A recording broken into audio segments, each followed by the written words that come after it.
KSTയുടെ കൊല്ലം ജില്ലാ കമ്മിറ്റിയുടെ പ്രസിഡന്റ് പ്രിയപ്പെട്ട സഖാവ് VK ആദർശ്,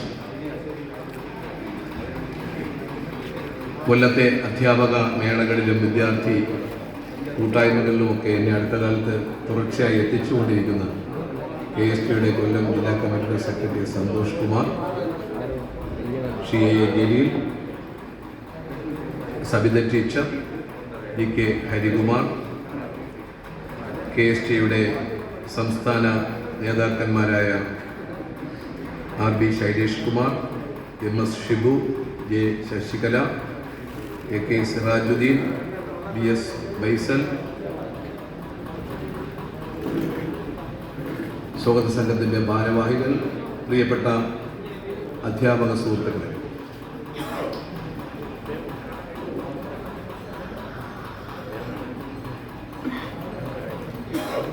കേരളം മുന്നോട്ട് പോകുന്ന പുതിയ കാലഘട്ടം പൊതുവിൽ പരിശോധിച്ചാൽ സർഗാത്മകതയുടെ തിളക്കമുണ്ട് എന്ന് നമ്മൾ തിരിച്ചറിയും. എന്നാൽ മറ്റു സംസ്ഥാനങ്ങളെ സംബന്ധിച്ചിടത്തോളം ഒരു മോശപ്പെട്ട കാലമാണ്. അപ്പോൾ എഴുത്തുകാരും സാംസ്കാരിക പ്രവർത്തകരും എങ്ങനെ പ്രവർത്തിക്കണം എന്നൊരു ചോദ്യമുണ്ട്. അതിൻ്റെ ഉത്തരമാണ് KSTയെ നൽകുന്നത്. നമ്മൾ രാഷ്ട്രത്തിൻ്റെ സാംസ്കാരിക ഉടുവസ്ത്രമാകണം. പലപ്പോഴും മോശപ്പെട്ട കാലത്തിൻ്റെ ഉടുവസ്ത്രമാകാൻ കഴിയാതെ നിൽക്കുന്ന ഒരവസ്ഥ പല സംസ്ഥാനങ്ങൾക്കുമുണ്ട്. അപ്പോൾ ഏറ്റവും പ്രധാനം അതിജീവനമാണ്. ഇപ്പോൾ ഗ്രാംഷി എന്ന ഏറ്റവും പ്രിയപ്പെട്ട തത്വചിന്തകൻ, അദ്ദേഹത്തിൻ്റെ ജയിൽ കുറിപ്പുകൾ എഴുതുന്നത് ജയിലിനകത്ത് നിന്ന് കിട്ടിയ കൊച്ചു കൊച്ചു കഷ്ണങ്ങൾ പേപ്പറിലാണ്, ചെറിയ പേപ്പറുകളിലാണ്. അതിന് ഒരു കുറിപ്പിൽ പറയുന്നത് കലയെക്കുറിച്ചാണ്. നമ്മൾ ഏത് പ്രസ്ഥാനത്തിൽ പ്രവർത്തിച്ചാലും നമ്മൾ അടിത്തറ രാഷ്ട്രീയം കൊണ്ട് മാത്രം നിറയ്ക്കരുത്, രാഷ്ട്രീയ പോരാട്ടങ്ങൾ കൊണ്ട് മാത്രം നിറയ്ക്കരുത്. പകരം തുല്യമായി സമാന്തരമായി അതിൻ്റെ അടിത്തറ കല കൊണ്ട് നിറയണം. അങ്ങനെയാണെങ്കിൽ മേൽക്കൂര അത്രയും ഭദ്രമാകും. നമ്മുടെ സ്കൂളുകളെ സംബന്ധിച്ചിടത്തോളം ഇത് ശരിയാണ്. ഞാൻ 29 വർഷവും 2 മാസവും ജോലി ചെയ്ത ഒരാളാണ്. അത് കഴിഞ്ഞാണ് ഞാൻ മലയാളം മിഷനിലേക്ക് വരുന്നത്. അവിടെ നിന്ന് ഇപ്പോഴാണ് ഞാൻ പിരിയുന്നത്, മലയാളം മിഷൻ രജിസ്ട്രാർ എന്ന ഒരു പദവിയിൽ നിന്ന്. ഞാൻ പറഞ്ഞു വരുന്നത്, പലപ്പോഴും അടിത്തറയില്ലാതെ വിഷമിക്കുന്ന കുട്ടികളെ നമുക്ക് കാണാൻ കഴിയും കലയിൽ. ഞങ്ങൾ ഒരുപാട് നേരം ഇവിടെ ഇരുന്ന് സംസാരിച്ചു. ചരിത്രകാരനായ മയ്യനാട് മോഹൻദാസ് മാഷ് ഞങ്ങളോടൊപ്പം ഉണ്ടായിരുന്നു, അതുപോലെ അനിൽകുമാർ ഉണ്ടായിരുന്നു, പിന്നെ ലാലു പോൾ. ഞങ്ങളൊക്കെ സംസാരിച്ചത് കലകളെക്കുറിച്ചും കലോത്സവങ്ങളെക്കുറിച്ചുമാണ്. അപ്പോൾ തൊട്ടടുത്തിരുന്ന അറബി പഠിപ്പിക്കുന്ന ഒരു മാഷ്, ആ മാഷിനോട് ഞാൻ ചോദിച്ചു, മാഷേ, നമ്മുടെ ഒരു കുട്ടിക്ക് ഒരു ദിവസം മുമ്പ്, കുട്ടിയുടെ പേര് നമ്മളെല്ലാം ഓർമ്മിക്കുന്നുണ്ട്, ആർക്കെങ്കിലും ഓർമ്മയുണ്ടോ? വ്യത്യസ്തമായി ഒരു ചിത്രം വരയ്ക്കാൻ വേണ്ടി കാസർഗോഡുള്ള കുട്ടിക്ക് നമ്മുടെ മന്ത്രി അനുവാദം നൽകി. സിയ ഫാത്തിമ എന്നാണ് കുട്ടിയുടെ പേര്. ആ കുട്ടിക്ക് ഒരു കൈയടി കൊടുക്കും. സിയ ഫാത്തിമ. കുട്ടിക്കാണോ കൈയടി, മന്ത്രിക്കാണോ? ആർക്കാ? കുട്ടി മന്ത്രിക്ക്. ശരി. അപ്പോൾ നമ്മൾ കൈയടി കൊടുത്തു. കാരണം സിയ ഫാത്തിമ എഴുതിയത് എന്താണ് എന്നായിരുന്നു ഞാൻ മാഷിനോട് ചോദിച്ചത്. മാഷിന്റെ പേര് ജലാലെന്ന് തോന്നുന്നു, അല്ലേ? മാഷ് ജലാലെന്നല്ലേ മാഷിന്റെ പേര്? അതെ. കിളിമാനൂർ സ്വദേശിയാണ്. മാഷ് പറഞ്ഞു, ആ വിഷയം പുസ്തകോത്സവത്തെക്കുറിച്ചാണ്, പുസ്തകമേളയെക്കുറിച്ചാണ്. ആ കുട്ടി എഴുതിയിരിക്കുന്നതിനെ കുറിച്ച് മാഷ് എന്നോട് സംസാരിച്ചു. മനോഹരമായ ഒരു ചിത്രമായിരുന്നു. മാത്രമല്ല അതിന് A ഗ്രേഡ് കിട്ടി. നോക്കൂ, തൃശ്ശൂരിൽ കലോത്സവം നടക്കുമ്പോൾ സ്വന്തം നാട്, സ്വന്തം ജില്ലയായ കാസർഗോഡിലെ തൻ്റെ സ്വന്തം സ്കൂളിലിരുന്ന് ഒരു കുട്ടി ഓൺലൈനിലൂടെ നിരീക്ഷിക്കപ്പെടുകയാണ്. ആ കുട്ടി പുസ്തകങ്ങളെ നെഞ്ചോട് ചേർത്ത് പിടിക്കുകയാണ്. മസ്കുലിറ്റിസ് എന്ന് പറയുന്ന മാരകമായ ഒരു രോഗം ബാധിച്ച് മാസ്ക് ധരിച്ച് അച്ഛനും അമ്മയോടൊപ്പം ഒരു മുറിയിലിരുന്ന് ഒരു കലോത്സവത്തിൻ്റെ ക്യാമറകളെ സാക്ഷിയാക്കി ഒരു മകൾ ചിത്രം വരയ്ക്കുകയാണ്. അവൾ പോസ്റ്റർ തയ്യാറാക്കുകയാണ്. അങ്ങനെ മാറിയ ഒരു നാടാണ് നമ്മുടെ കേരളം. കേരളത്തിൽ ഇത് നടക്കുമ്പോൾ മറ്റൊരു സംസ്ഥാനത്ത് നടക്കുമോ എന്ന് സംശയമാണ്. നോക്കൂ, കഴിഞ്ഞ കാലം നമ്മൾ പരിശോധിക്കുമ്പോൾ അതിജീവനത്തിൻ്റെ ഒരുപാട് മുദ്രകൾ നമ്മുടെ ഇടയിലുണ്ട്. പ്രത്യേകിച്ച് സ്ത്രീ എന്നത് ഒരു വിവേകമാണെന്നും സ്ത്രീയുടെ ഇടമെന്ന് പറയുന്നത്, സ്ത്രീ വേവുന്ന ഇടമെന്ന് പറയുന്നത് അടുക്കള അല്ലെന്നും തിരിച്ചറിഞ്ഞവരാണ് നമ്മൾ. ഒറ്റക്കനൽ പോലെ കഷ്ടപ്പെടുന്ന സ്ത്രീ കറ്റക്കളത്തിൽ മെതിച്ചു ശ്രീയായതും ഒട്ടുമുറപ്പു പോരാത്ത വീട് ആകാശവർഷം തകർത്തെറിഞ്ഞിട്ടും ഉയർന്നതും. ഒറ്റയ്ക്ക് ഒരു അടുക്കള കൊണ്ടു നടക്കുന്നവളാണ് സ്ത്രീ എന്ന് ഒരു മന്ത്രി, ആർ ബിന്ദു എന്ന മന്ത്രി പറഞ്ഞിട്ട് കുറച്ച് ദിവസമേ ആയുള്ളൂ. അങ്ങനെ അടുക്കള കൊണ്ടു നടക്കുന്നവരാണ്, അടുപ്പ് കൊണ്ട് നടക്കുന്നവരാണ്, മക്കളെ കൊണ്ട് നടക്കുന്നവരാണ്, സ്കൂളിൽ ഇരിക്കുമ്പോഴും അധ്യാപികമാർ എന്ന് പറയുമ്പോഴും നമ്മൾ അതിനോടൊപ്പം കൂട്ടിച്ചേർക്കുന്നത് അവർ നഷ്ടപ്പെടാതെ തന്നോടൊപ്പം തൻ്റെ കലയെ ചേർത്ത് പിടിക്കുന്നു എന്നുള്ളതാണ്. അതുകൊണ്ടാണ് KSTAയുടെ സർഗാത്മകമായ ഈ കലോത്സവം സവിശേഷമായ ഒന്നായി മാറുകയും അത് പൊതുസമൂഹത്തിനിടയിൽ ശ്രദ്ധേയമായ മുദ്ര പതിപ്പിക്കുകയും ചെയ്യുന്നത്. ഞാൻ വയലാറിനെ ഒന്ന് അനുസ്മരിക്കാൻ ഈ അവസരം ഉപയോഗിക്കുകയാണ്. അഭിമാന രോമാഞ്ചമണിയുന്നു നിങ്ങൾക്കെൻ അഭിവാദനങ്ങൾ ഞാൻ നൽകിടുമ്പോൾ, നവയുഗ സംസ്കാര ജയശംഖമൂതുന്ന കവികളെ, സാഹിത്യ നായകരെ. വയലാർ നേരത്തെ തിരിച്ചറിഞ്ഞിരുന്നു, നമ്മളിലെ അധ്യാപകർ സ്കൂളിലെത്തിയാൽ കുട്ടികളെ മാത്രം അണിയിച്ചൊരുക്കുന്നവരല്ല, സ്വന്തമായി കലയിൽ പങ്കെടുക്കാൻ പ്രാപ്തരാണ്. അപ്പോൾ അധ്യാപകരും കുട്ടികളും ചേരുന്ന ഒരു പുതിയ ലോകമുണ്ടാകുമെന്ന് വയലാർ നേരത്തെ തിരിച്ചറിഞ്ഞു. നമ്മൾ വയലാറിനെ കാണുന്നത് അങ്ങനെയാണ്. വയലാർ വികസന സ്വപ്നങ്ങൾക്ക് അടിത്തറയിട്ട കവിയാണ്. തിരുനെല്ലൂർ കരുണാകരൻ കൊല്ലത്തിൻ്റെ കവിയാണ്. അദ്ദേഹം സ്വപ്നങ്ങൾക്ക് അടിത്തറയിട്ടു, കലയുടെ സ്വപ്നങ്ങൾക്ക് അടിത്തറയിട്ട കവിയാണ്. ഫാത്തിമത്തുരുത്തിലൊന്നു പോകണം, അടുത്ത വരി അറിയാമോ? ഫാത്തിമത്തുരുത്തിലൊന്നു പോകണം, രാത്രി വഞ്ചിയിൽ നിലാവു കാണണം, പൂക്കളോട് പൂക്കളെ തിരക്കണം. ഇങ്ങനെ എഴുതിയത് കുരിപ്പുഴ ശ്രീകുമാറാണ്. ഞാൻ പറഞ്ഞത് ഇങ്ങനെ കൊല്ലമെന്ന് പറയുന്നത് വലിയൊരു ഇല്ലമായിട്ട് തന്നെ ഇപ്പോഴും നിൽക്കുന്നുണ്ട്. ആ ഇല്ലമെന്ന് പറയുന്നത് നമ്മൾ സാധാരണ ഉദ്ദേശിക്കുന്ന ഒന്നല്ല. ഒരുപാട് ഇല്ലിക്കാടുകളൊക്കെയുള്ള കൂഴവാലി എന്ന് പറയുന്ന അപ്രത്യക്ഷമാകാൻ പിടഞ്ഞുകൊണ്ടിരിക്കുന്ന കൂഴാലി എന്ന് നമ്മൾ പറയുന്ന ഒരു മീന്, ആ മീനിൻ്റെ വംശം ഇങ്ങനെ അറ്റുപോവുകയാണ്. അങ്ങനെയൊക്കെയുള്ള ഒരു സംസ്കാരം നമ്മുടെ കൊല്ലത്തിനുണ്ട് എന്ന് ഞാൻ പറഞ്ഞു വരികയായിരുന്നു. ഈ പുതിയ കാലഘട്ടം നമ്മളെ പഠിപ്പിക്കുന്നത് എഴുത്താണ്, അതുപോലെ ജീവിതമാണ്, കലയാണ്. എം ഗോവിന്ദൻ്റെ ഒരു കവിത ഓർമ്മിപ്പിക്കാം ഞാൻ. അതിൽ ആദ്യത്തെ വരി മാത്രം നമ്മൾ പഠിച്ചിട്ടുണ്ട്, അധ്യാപകർക്കൊക്കെ അറിയാം. അതിൻ്റെ പേര് എഴുത്തോ നിന്റെ കഴുത്തോ എന്നാണ്. നമ്മൾ കേട്ടിട്ടില്ലേ? എഴുത്തോ നിന്റെ കഴുത്തോ എന്ന് ചോദിക്കുമ്പോൾ തന്നെ കഴുത്തിൽ സ്വയം പിടിക്കുകയും ഓടി രക്ഷപ്പെടുകയും ചെയ്യുന്ന ഒരുപാട് പേർ നമ്മുടെ ഇടയിലുണ്ട്. അവിടെയാണ് എം ഗോവിന്ദൻ്റെ കവിത ഇങ്ങനെ ത്രസിച്ചു നിൽക്കുന്നത്.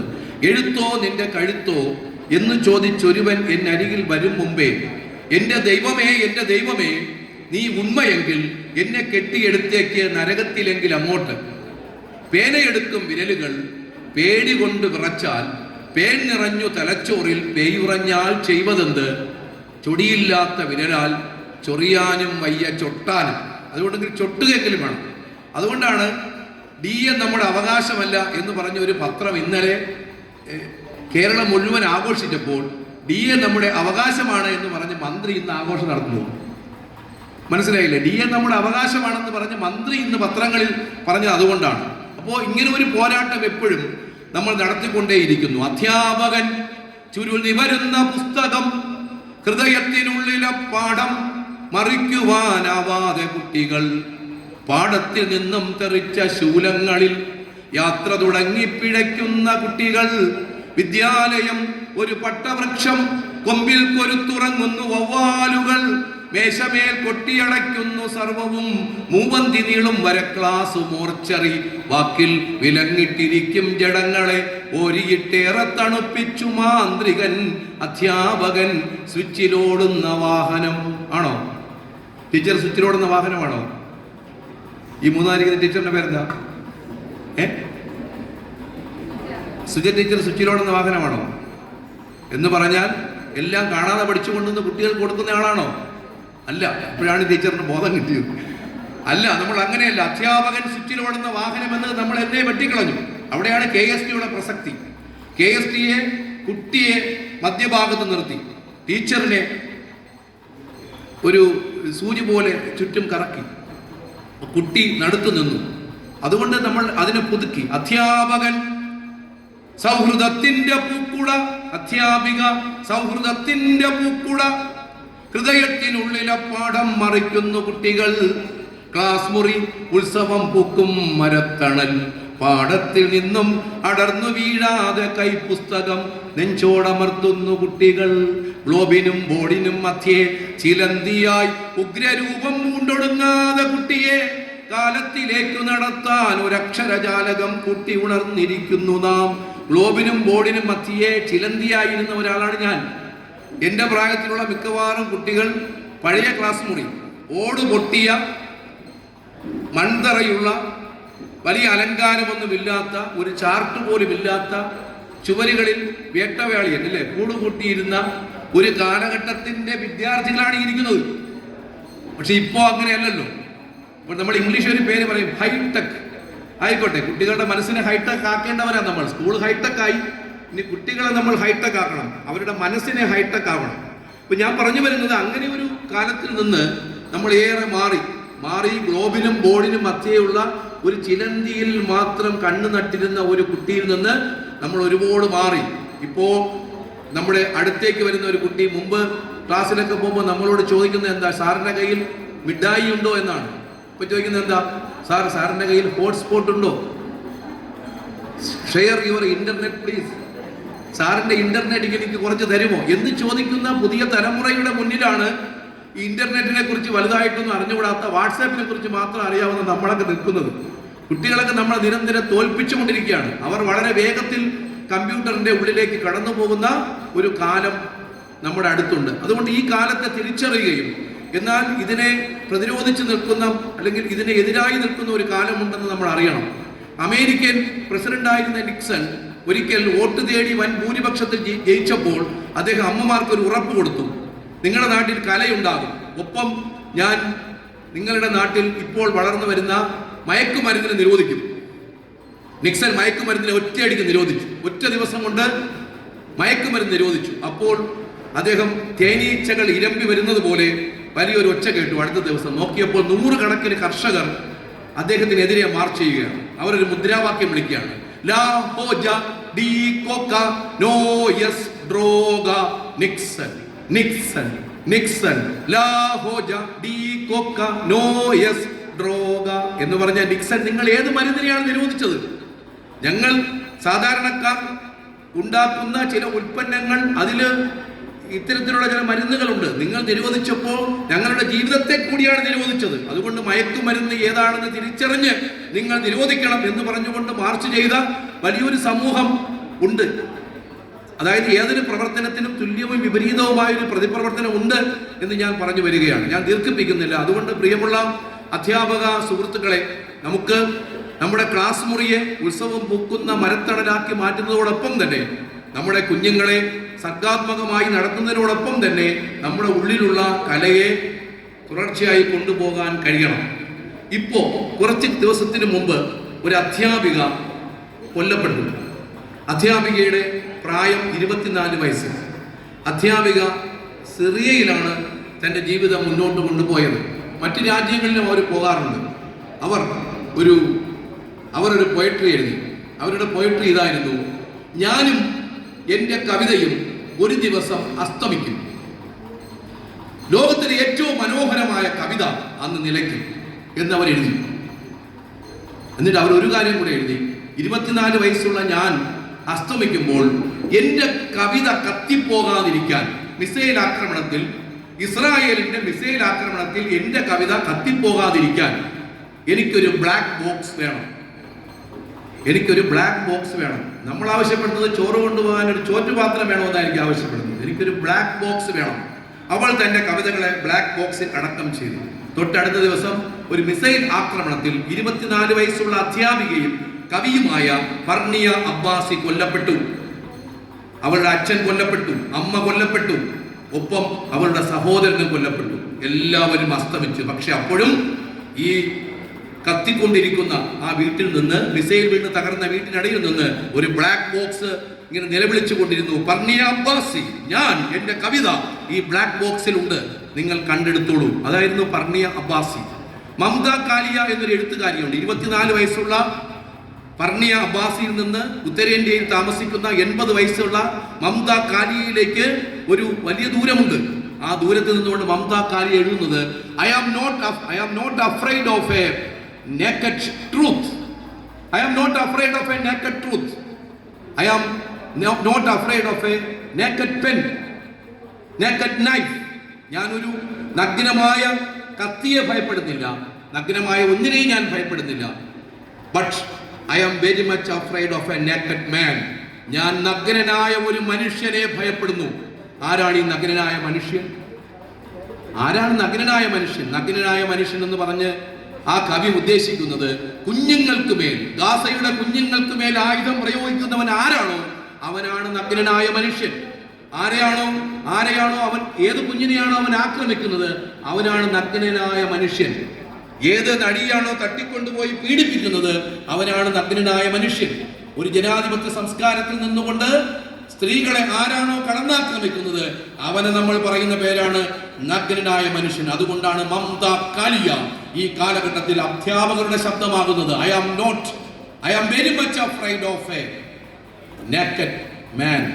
I am very much afraid of a naked man. ഈ naked man എല്ലാ മേഖലയിലും ഉണ്ടായിക്കൊണ്ടേയിരിക്കുന്ന സമയത്താണ് ആളുകൾ ധൈര്യത്തോടെ പുതിയ തലമുറ കവിത എഴുതുന്നത്. OP സുരേഷിന്റെ പുതിയ കവിതയുടെ പേര് ബെഞ്ചമിൻ നെതന്യാഹു എന്നാണ്. Benjamin Netanyahu. എന്തുകൊണ്ടാണ് ബെഞ്ചമിൻ നെതന്യാഹു എന്നൊരു കവിത എഴുതുന്നത് എന്ന് ചോദിച്ചാൽ ആ കവിതയിലുള്ളത്, അല്ലയോ ബെഞ്ചമിൻ നെതന്യാഹു, നിങ്ങളുടെ മുഖം, നിങ്ങളുടെ കണ്ണുകൾ ബുദ്ധന്റെ കണ്ണുകൾ പോലെ കരുണാർദ്രമാണ്, നിങ്ങളുടെ മുഖം ഗാന്ധിജിയുടെ മുഖം പോലെ സൗമ്യമാണ്. പക്ഷേ നിങ്ങൾ വായി തുറന്നാൽ നിങ്ങളുടെ വായിൽ നിന്നും വർഷിക്കുന്നത് മരണമാണ്, ബോംബുകളാണ്, മിസൈലുകളാണ് എന്ന് ഒരു കവിതയ്ക്ക് ബെഞ്ചമിൻ നെതന്യാഹു എന്ന് പേരിടുന്ന കവികളുടെ കാലമാണിത്. ONV സാറും സുഗതകുമാരി ടീച്ചറും നമുക്ക് നൽകിയ സന്ദേശത്തിന്റെ തുടർച്ചയായി ഒത്തിരി കവികൾ നമ്മുടെ ഇടയിൽ പറഞ്ഞു പൊട്ടുന്നുണ്ട്. ഒരുപാട് പേര് എഴുതുന്നുണ്ട്. ONV സാർ ഉരുക്കു പക്ഷികൾ എറിഞ്ഞ മുട്ടകൾ ഉടഞ്ഞു ചീറ്റിയ ചുടർ കരളങ്ങും എന്നെഴുതി. ഉരുക്കു പക്ഷി എന്ന് പറഞ്ഞാൽ വിമാനം. ONV സാറിന്റെ ഭാഷയിൽ മുട്ട എന്ന് പറയുന്നത് ബോംബാണ്, അത് ഉടഞ്ഞു ചീറ്റിയ ചുടർ കനലാണ് എന്നും അദ്ദേഹം തീവ്രവാദത്തിനെതിരെയാണ് തന്റെ പേന ചലിപ്പിച്ചത്. സുഗതകുമാരി ടീച്ചർ പറഞ്ഞതെന്താ, നിങ്ങൾ എന്തിനാണ് ഈ കുന്നിന്റെ മണ്ടയിൽ എന്റെ ആനയെ കയറ്റി നിർത്തിയിരിക്കുന്നത്? നിങ്ങൾ എന്തിനാണ് ഈ മരത്തിന്റെ ജഡത്തിനെ ലോറിയിൽ കയറ്റി കിടത്തിയിരിക്കുന്നത്? മരത്തിന്റെ ജഡം എന്ന് പറഞ്ഞുകൊണ്ട് അന്ത്യ സംസ്കാരം നടത്തിയ ആളാണ് സുഗതകുമാരി ടീച്ചർ. മരത്തിന്റെ ജഡത്തിന് നിങ്ങൾ എന്തിനാണ് ലോറിയിൽ കയറ്റി കിടത്തിയിരിക്കുന്നത്? ആടിക്കറുത്തൊരു ഈ കന്യ, ഈ കാടിനെ ആരും തൊഴിലെന്നു കാക്കാൻ ഞാനിവിടെയുണ്ട്, കലമാനിനെ പോലെ കാവൽ നിൽക്കുന്നു മലനാടിലെ മനസാക്ഷി. ആ മനസാക്ഷിയാണ് KSTA. ആ മനസാക്ഷിയാണ് KSTA. കലയെ കലയായി നിർത്തുവാനും ഈ നാടിനെ സംരക്ഷിക്കുവാനും അധ്യാപക കൂട്ടായ്മയിലൂടെ യഥാർത്ഥ പ്രശ്നങ്ങളെ തുറന്നു കാട്ടുവാനും നമുക്ക് നമ്മുടെ ജീവിതത്തിന്റെ പ്രശ്നങ്ങളിൽ ഇടപെടാനും ഒരു കുഞ്ഞ് ഓരോ ശിശുരോധനത്തിലും കേൾപ്പു ഞാൻ 1 കോടി ഈശ്വര വിലാപം എന്ന് മധുസൂദനൻ നായർ എഴുതുമ്പോഴും ഒമാനിലിരുന്ന് അവിടുത്തെ പ്രിയപ്പെട്ട ഒരു കവി ഇൻ ഒമാൻ, ഞാൻ ഒമാനിലാണ് എന്ന് എഴുതുമ്പോൾ അവിടെ ശാന്തതയാണ്, എനിക്ക് ഇപ്പോൾ ഫീൽ ചെയ്യുന്നത് ശാന്തതയാണ് എന്ന് ഒമാനിലെ ഒരു കവി എഴുതുമ്പോഴും നമുക്ക് അനുഭവപ്പെടുന്നത് ഒരേ ജീവിത സത്യങ്ങളാണ് എന്ന് പറയുവാൻ ഞാൻ ഈ അവസരം വിനിയോഗിക്കുന്നു. ഇവിടെ നിന്ന് ഇറങ്ങി അങ്ങോട്ട് പോയി കഴിഞ്ഞാൽ നമുക്ക് റൈറ്റേഴ്സ്, അവിടെ ഒരു ബ്ലോക്ക് ഉണ്ട്, എൻ്റെ പേര് ഒരു ബ്ലോക്ക് ഉണ്ട്. ആ ബ്ലോക്കിൽ എഴുതി വച്ചിരിക്കുന്ന 2 പ്രിയപ്പെട്ട ശാസ്ത്രജ്ഞരുടെ പേരാണ്. ഒന്ന് നമ്മുടെ ഇന്ത്യൻ പ്രസിഡന്റായിരുന്ന ഡോക്ടർ APJ അബ്ദുൽ കലാമിന്റെ പേരാണ്. തൊട്ടിപ്പുറത്ത് എഴുതിയിരിക്കുന്നത് നമ്മുടെ വിക്രം സാരാഭായിയുടെ പേരാണ്. 2 ശാസ്ത്രജ്ഞന്മാരുടെ പേരാണ്. അപ്പൊ ഞാനിങ്ങനെ ആലോചിക്കാൻ, വിക്രം സാരാഭായിയുടെ മകളാണ് മല്ലിക സാരാഭായ്. ഒരു ചരിത്രത്തിൽ നിന്ന് ഒരു കലാകാരി അല്ലെങ്കിൽ ഒരു ശാസ്ത്രത്തിൽ നിന്നും കലാകാരി ഉണ്ടാകുന്ന, അച്ഛൻ ശാസ്ത്രജ്ഞനാകുന്നു. തുമ്പ എന്ന് പറയുന്ന ഏറ്റവും പ്രധാനപ്പെട്ട ഒരു പ്രദേശത്തിൽ നിന്ന് അദ്ദേഹം നമ്മുടെ സ്പേസിലേക്ക് അദ്ദേഹം തൊടുത്തുവിടുന്ന ഒരുപാട് റോക്കറ്റുകൾ. പിന്നെ നമ്മൾ അദ്ദേഹത്തിന്റെ മകളെ വായിക്കുന്നു, മകൾ നമ്മുടെ കലാമണ്ഡലത്തിൻ്റെ ചാൻസലറായിരിക്കുന്നു മല്ലിക സാരാഭായ്. ഇതൊക്കെ നമ്മുടെ ചരിത്രങ്ങളാണ് എന്ന് ഓർപ്പിച്ചുകൊണ്ട് ഞാൻ ദീർഘിപ്പിക്കുന്നില്ല. പ്രിയമുള്ളവരുടെ അധ്യാപകരുടെ സർഗവാസനകളൊക്കെ ഇങ്ങനെ ശരിക്കും തുടിച്ചു നിൽക്കുകയാണ്. എൻ്റെ സ്കൂളിൽ തന്നെ ഒരുപാട് അധ്യാപകർ എഴുതുമായിരുന്നു. അതിലൊരു ടീച്ചർ എഴുതിയ കവിത എന്ന് പറയുന്നത് എനിക്ക് ഇപ്പോഴും ഓർമ്മയുണ്ട്. അവരുടെ ബുക്കിൽ എഴുതിയിടും, എന്താണ്, ഈ കണക്ക് പുസ്തകത്തിൻ്റെ 114 പേജിൽ നിന്ന് ഇന്ന് രാത്രി ഞാൻ എടുത്തു ചാടും. ഇങ്ങനെയൊക്കെ എഴുതി വെച്ചിരിക്കും. എന്ന് പറഞ്ഞാൽ 114 കണക്ക് സോൾവ് ചെയ്യാൻ ടീച്ചർ അറിഞ്ഞുകൂടാ. അതുകൊണ്ട് ടീച്ചർ എഴുതിയാണ് 114 പേജിൽ നിന്ന് ഞാൻ എടുത്തു ചാടും. മറ്റൊരാൾ എഴുതിയത് 4 മണിയിൽ ഉറുമ്പിന്റെ നേർവര വീർപ്പൊഴിഞ്ഞുള്ളം കുളിർത്തു മനന്തത അക്കരെ പാലം കടന്ന് 7 പായ് കപ്പലായി 7 പീരീഡിൽ കുറിച്ചിട്ട വാക്കുകൾ. 7 പീരീഡിൽ കുറിച്ചിട്ട വാക്കുകൾ ടീച്ചറിന്റെ പൊന്നുപോലുള്ള വാക്കുകളായിരുന്നു. അത് പാലം കടന്നപ്പോൾ അവൻ കീറി കപ്പലുണ്ടാക്കി വെള്ളത്തിൽ വിട്ടു. മനസ്സിലായത്? മറ്റൊരാൾ എഴുതി 1ാം റാങ്ക്. എനിക്കൊന്നും 1ാം റാങ്കായിരുന്നു. പണ്ട് ബോട്ടണി ലാബിൽ ലെൻസിനടുത്ത് അവൾ ഞാൻ ചെത്തിവെച്ച തണ്ടിന്റെ മനോഹാരിത കണ്ട് അധ്യാപിക അവൾക്ക് കൊടുത്തു 1ാം റാങ്ക്. ഇന്നും അവൾ മനോഹരമായി തണ്ട് ചെത്തുന്നു. അടുക്കളയിൽ മുറത്തിൽ അവൾ ചെത്തിവെച്ച തണ്ടിന്റെ മനോഹാരിത കണ്ട് അമ്മായി അമ്മ അവൾക്ക് നൽകി 1ാം റാങ്ക്. ഇങ്ങനെ എല്ലാ പ്രശ്നങ്ങളെയും നിരന്തരമായി അഭിസംബോധന ചെയ്യുന്നവരാണ് അധ്യാപകരും വിദ്യാർത്ഥികളും. അത് വലിയൊരു ലിങ്കാണ്. വർഷങ്ങൾക്ക് മുമ്പ് പാലക്കാട് ചെർപ്പളശ്ശേരിയിൽ KSCയുടെ സംസ്ഥാന കമ്മിറ്റി നേതൃത്വം കൊടുത്ത ഒരു പരിപാടിയിൽ തിരുവനന്തപുരത്ത് നിന്ന് 2 പ്രതികളുണ്ടായിരുന്നു. എനിക്കൊന്ന് 1997 ഞാനൊരു പ്രതിനിധിയായിരുന്നു. ഞാൻ കവി ആയിക്കൊണ്ടിരിക്കുന്ന ഒരു സമയമാണ്. ഞാൻ അവിടെ ചെന്നപ്പോൾ രാജൻ മാഷും നമ്മുടെ ഇന്നിപ്പോൾ ഇലക്ഷന് ജയിച്ച കൃഷ്ണദാസ് മാഷും ഒക്കെ പഠിപ്പിക്കുകയാണ്. അവിടെ ഒരു കുട്ടി എഴുതിയ കവിത എനിക്ക് ഇന്ന് ഓർമ്മയുണ്ട്. എത്ര വർഷമായെന്ന് ആലോചിക്കണം. ആ കവിതയുടെ പേര് ഡസ്റ്റർ എന്നായിരുന്നു. ഡസ്റ്റർ. ഞാനൊരു ഡസ്റ്ററാണ്, പാവം വെറും ഒരു ഡസ്റ്റർ. രാവിലെ എഴുന്നേറ്റ് മക്കളെ പൊടി തുടച്ച് വൃത്തിയാക്കി സ്കൂളിലേക്ക് അയക്കുന്നു. വൈകുന്നേരം വരെ വീട്ടിലുള്ള എല്ലാ പൊടികളും തുടച്ചു മാറ്റുന്നു. രാത്രിയായാൽ ഭർത്താവിൻ്റെ ഹൃദയത്തിലെ ഒടുങ്ങാത്ത പൊടി തുടയ്ക്കുന്നു. അത് കഴിഞ്ഞാലോ ഒരു കൊച്ചു തുണിക്കെട്ട് പോലെ. ഞാനൊരു ഡസ്റ്ററാണ്, പാവം വെറും ഒരു ഡസ്റ്റർ. ഞാൻ നിരന്നിരിക്കുന്നതൊക്കെ ഡസ്റ്ററുകളാണ്, ഇരിക്കുന്നവരെല്ലാം. ഇങ്ങനെ കുട്ടി എഴുതുകയാണ് അമ്മയെക്കുറിച്ച്, അമ്മയുടെ വാത്സല്യത്തെക്കുറിച്ച്. അങ്ങനെ ആവട്ടെ എന്ന് ആഗ്രഹിച്ചുകൊണ്ട് ഒരു കവിത ചൊല്ലി ഞാൻ ഈ കലോത്സവം ഉദ്ഘാടനം ചെയ്യുന്നു. എനിക്ക് കിട്ടിയ പുസ്തകം തന്നെ ചൈത്ര ടീച്ചർ കൊണ്ടുവന്നതാണ്. എൻ്റെ ഫേസ്ബുക്ക് ഫ്രണ്ടാണ് ചൈത്ര ടീച്ചർ. ഈ പുസ്തകമാണ് എനിക്ക് കിട്ടി. ഞാനിങ്ങനെ ആലോചിക്കായിരുന്നു, വൈശാലി എന്ന MTയുടെ തിരക്കാണ് ഞാൻ അന്വേഷിച്ചുകൊണ്ടിരുന്നതാണ്. പബ്ലിക് ലൈബ്രറി പോയിട്ട് കിട്ടാത്തൊരു പുസ്തകമാണ്. അപ്പോൾ ഈ പുസ്തകം ഇങ്ങനെ കിട്ടിയപ്പോൾ ഞാൻ ആലോചിക്കായിരുന്നു, ഇതിനകത്തുള്ള സുവർണ എന്ന് പറയുന്ന നായിക വൈശാലിയും അവളുടെ അമ്മയും തിരസ്കരിക്കപ്പെട്ട് ഒരുപാട് പാറക്കല്ലുകളും അതുപോലെ മഴയും ഒക്കെ മഴ ഇങ്ങനെ തുടർച്ചയായി പെയ്തുകൊണ്ടിരിക്കുന്ന, മഴയെത്താത്ത ഒരു ഗ്രാമം മഴയാൽ ഇങ്ങനെ നിൽക്കുമ്പോൾ ആ വൈശാലി അനുഭവിച്ച ഒരു മാനസിക ആഘാതമുണ്ടല്ലോ, ആ ആഘാതം MT ചൂണ്ടിക്കാണിച്ചതുപോലെ ഇന്ന് ഒരുപാട് വൈശാലിമാർ ഈ ആഘാതത്തിന് ഇരയായിക്കൊണ്ടിരിക്കുന്നു. അവിടെ അതിജീവനം ആവശ്യമാണ് എന്ന് നമ്മൾ തിരിച്ചറിയുന്നു എന്ന് പറഞ്ഞുകൊണ്ട് ഞാനൊരു കവിത ചൊല്ലാം. ഞാൻ കവിത ചൊല്ലുമ്പോൾ ആരും ബലം പിടിച്ചിരിക്കരുത്. എല്ലാവരും എന്നോടൊപ്പം 2ാമത്തെ വരിയോ 3ാമത്തെ വരിയോ ചൊല്ലണം എന്നാണ് എനിക്ക് പറയാനുള്ളത്. സന്തോഷം.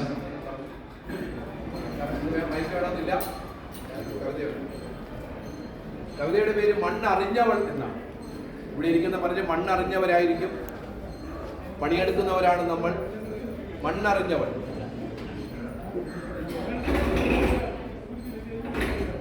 മണ്ണറിഞ്ഞു വളരും ചെടികൾ മരമാകാൻ കൊതിച്ചു നിൽക്കേ, മഴുവോങ്ങിയ ധിക്കാരത്തിൻ അടിവേരുകൾ അടിപതറട്ടെ.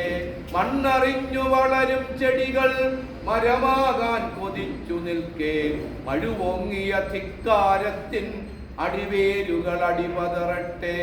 അവളെന്നാൽ ആകാശം പോൽ അളവില്ലാതലിയും മഴ പോൽ ദൂരങ്ങളിലേക്കു കുതിക്കും തുണയായൊരു കൈത്തുഴയല്ലേ. അവളെന്നാൽ ആകാശം പോൽ അളവില്ലാതലിയും മഴ പോൽ ദൂരങ്ങളിലേക്കു കുതിക്കും തുണയായൊരു കൈത്തുഴയല്ലേ. വെയിലാണ് ചെറുപുഴയാണ്, വെയിലാണ് വെയിലാണ് വെയിലാണ് വെയിലാണ് ചെറുപുഴയാണ്, കണ്ണാണ് കാതരയാണ്, കനലാണ് കൺമഷിയാണ്, കലയായി അവൾ പടപടമേളത്തകിലാണു തരങ്കിണിയാണ്. വെയിലാണ് ചെറുപുഴയാണ്, വെയിലാണ് കണ്ണാണ് കാതരയാണ് കണ്ണാണ് കലയായവൾ പടപടമേളം തകിലാണു തരങ്കിണിയാണ്. പെൺമക്കളുദിക്കും ദിക്കിൽ തായാട്ടും താരാട്ടുണരും തായം വക കൊട്ടിക്കേറും താഴമ്പൂക്കാടുകളുലയും. പെൺമക്കളുദിക്കും ദിക്കിൽ തായാട്ടും താരാട്ടുണരും പെൺമക്കളുദിക്കും ദിക്കിൽ തുണരും തായമ്പക കൊട്ടിക്കേറും താഴമ്പൂക്കാടുകളുലയും. തായമ്പക കൊട്ടിക്കേറും തായമ്പക കൊട്ടിക്കേറും താഴമ്പൂക്കാടുകളുലയും. അണിയറ വിട്ടരങ്ങിലേക്ക് വീറിയവൾ പായും പുലിയായി. അണിയറ വിട്ടരങ്ങിലേക്ക് വീറിയവൾ പായും പുലിയായി. മുള്ളേറിയ പാദത്താലെ മൺതട്ടുകളാകെ ഇളക്കും.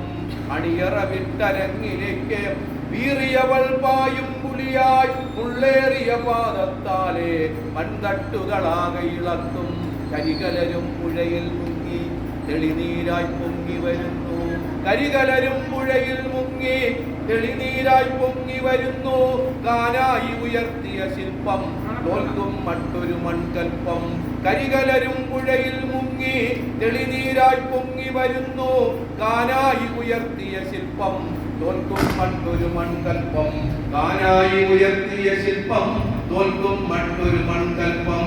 കരികലരും പുഴയിൽ മുങ്ങി തെളിനീരായി പൊങ്ങി വരുന്നു. കാനായി ഉയർത്തിയ ശില്പം തോൽക്കും മറ്റൊരു മൺകൽപ്പം. ഒറ്റയ്ക്കാണൊരു മുറിയാണ് ഒറ്റക്കാൽ കൂരയിലാണ്. കുന്നാകെ കുരവയിടുന്നാൾ കുരവന്നു പിടച്ചവളല്ലേ. ഒറ്റയ്ക്കാണൊരു മുറിയാണ് ഒറ്റക്കാൽ കൂരയിലാണ്. കുന്നാകെ കുരവയിടുന്നാൾ കുരവന്നു പിടച്ചവളല്ലേ. തോട്ടത്തിൽ പൂതപ്പാട്ടും തോട്ടത്തിൽ തോട്ടത്തിൽ തോട്ടത്തിൽ തോട്ടത്തിൽ പൂതപ്പാട്ടും ഇലനുള്ളൽ കൈത്താളവുമായി പെൺപറ്റം പാറ്റും ചരിതം എഴുതാനുണ്ടൊത്തിരിയോളം. തോട്ടത്തിൽ പൂതപ്പാട്ടും ഇലനുള്ളൽ കൈത്താളവുമായി പെൺപറ്റം പാറ്റും ചരിതം എഴുതാനുണ്ടൊത്തിരിയോളം. പെൺപറ്റം പാറ്റും ചരിതം. ചെറുതോണി ഇറങ്ങിപ്പോയി മുണ്ടക്കൈ നീളൻ കയ്യാൽ വെള്ളാമല വെള്ളം ചുറ്റി ചൂരൽ മല ചൂരലുയർത്തി. ചെറുതോണി ഇറങ്ങിപ്പോയി മുണ്ടക്കൈ നീളൻ കയ്യായി വെള്ളാമല വെള്ളം ചുറ്റി ചൂരൽ മല ചൂരലുയർത്തി. ചെറുതോണി ഇറങ്ങിപ്പോയി ചെറുതോണി ഇറങ്ങിപ്പോയി മുണ്ടക്കൈ നീളൻ കയ്യായി മുണ്ടക്കൈ കയ്യായി വെള്ളാമല വെള്ളം ചുറ്റി വെള്ളാമല വെള്ളം ചുറ്റി ചൂരൽ മല ചൂരലുയർത്തി. എന്നാലും നീന്തിക്കയറും എന്നാലും എന്നാലും എന്നാലും എന്നാലും നീന്തിക്കയറും ചില്ലകളിൽ തൊട്ടിലുകെട്ടും. മുത്തിക്കൈ തോറും മുത്താൻ പണമുള്ള പണപ്പൂവിരിയും. എന്നാലും നീന്തിക്കയറും ചില്ലകളിൽ തൊട്ടിലുകെട്ടും. മുത്തിക്കൈ തോറും മുത്താൻ പണമുള്ള പണപ്പൂവിരിയും. കായൽ കണ്ണാളെ പെണ്ണെ കരിമണ്ണിൻ മണമുള്ളോളെ ചന്ദ്രിക വീണുടയും പുഴയിൽ നീന്തുക നീ മീനഴകായി. കായൽ കണ്ണാളെ പെണ്ണെ കരിമണ്ണിൻ മണമുള്ളോളെ ചന്ദ്രിക വീണുടയും പുഴയിൽ നീന്തുക നീ മീനഴകായി. മണ്ണറിഞ്ഞു വളരും ചെടികൾ മരമാകാൻ കൊതിച്ചു നിൽക്കേ മഴുവോങ്ങിയ ധിക്കാരത്തിൻ അടിവേരുകൾ അടിപതറട്ടെ. മഴുവോങ്ങിയ ധിക്കാരത്തിൻ അടിവേരുകൾ അടിപതറട്ടെ. അങ്ങനെ മഴുവോങ്ങിയ ധിക്കാരങ്ങളുടെ മുന്നിലാണ് നമ്മൾ നിൽക്കുന്നത്. ആ മഴുവോങ്ങിയ ധിക്കാരത്തിന് മുൻപിൽ നമ്മളെന്ന ധിക്കാരം വളരെ പ്രതിരോധിച്ചുകൊണ്ട് നിലനിൽക്കും എന്നതിൽ യാതൊരു സംശയമില്ല. അത് നമ്മുടെ കവിത കൊണ്ടാണ് എഴുത്തുകൊണ്ടാണ്. 2017 എന്ന ഒരു വർഷം, ആ വർഷം നമ്മുടെ മുമ്പിൽ പിടഞ്ഞു വീണ ഒരു വനിതയെ, ഒരു കലാകാരിയെ, ഒരു പത്രപ്രവർത്തകയെ ഞാൻ ഓർമ്മിപ്പിക്കുന്നു. എൻ്റെ സന്ദേശം അതാണ്. ഗൗരി ലങ്കേഷ് എന്നാണ് അവരുടെ പേര്.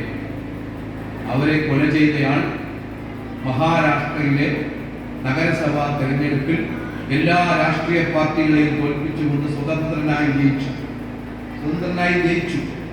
അയാളുടെ പേര് ശ്രീകാന്ത് എന്നാണ്.